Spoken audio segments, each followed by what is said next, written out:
একটি মেয়ে ছিল, সীতা, সাবিত্রী ও দ্রৌপদীর দেশের মেয়ে। যা হোক, একটা নাম কল্পনা করে নিও। মেয়েটি হৃদয়হীনা। জন্মাবার সঙ্গে সঙ্গে সে তার মাকে খেয়েছে। ডাক্তার, আত্মীয়, পরিজন সবাই চেয়েছিল মাকে বাঁচাতে, অথচ মা বাঁচেনি, মেয়ে বাঁচল। মেয়ের বাবা ঘৃণায় বলে উঠল, মা খাকি হার্টলেস মেয়ে। মেয়েটা সবার তাচ্ছিল্য পেতে পেতে বড় হলো। বড় হতে হতে ঘৃণা পেল, আর ঘৃণা পেতে পেতে ইউক্যালিপটাসের মতো নিষ্পৃহ হয়ে উঠল। দাদু বলতেন হার্টলেস, দিদিমা বলতেন হার্টলেস, প্রতিবেশীরা বলতো হার্টলেস। ও জানতো গরুকে বলে গরু, গাছকে বলে গাছ, আর হার্টলেস মানেই ও।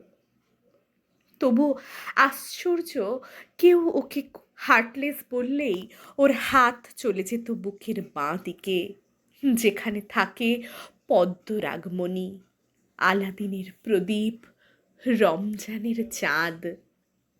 মেয়েটির জন্য কেউ কোনোদিনও কিনে আনেনি ফ্রক পরা পুতুল, তবু বড় হলো সে।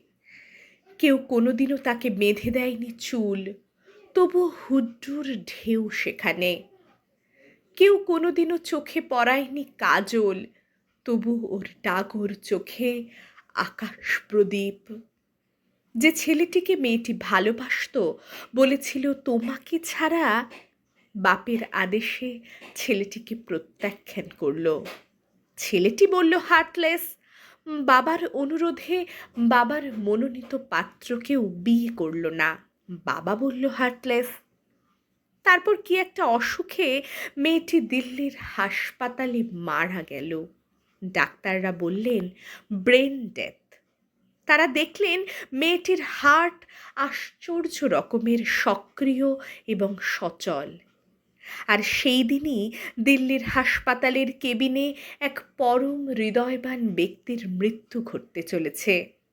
ডাক্তাররা বললেন হার্ট ডেথ।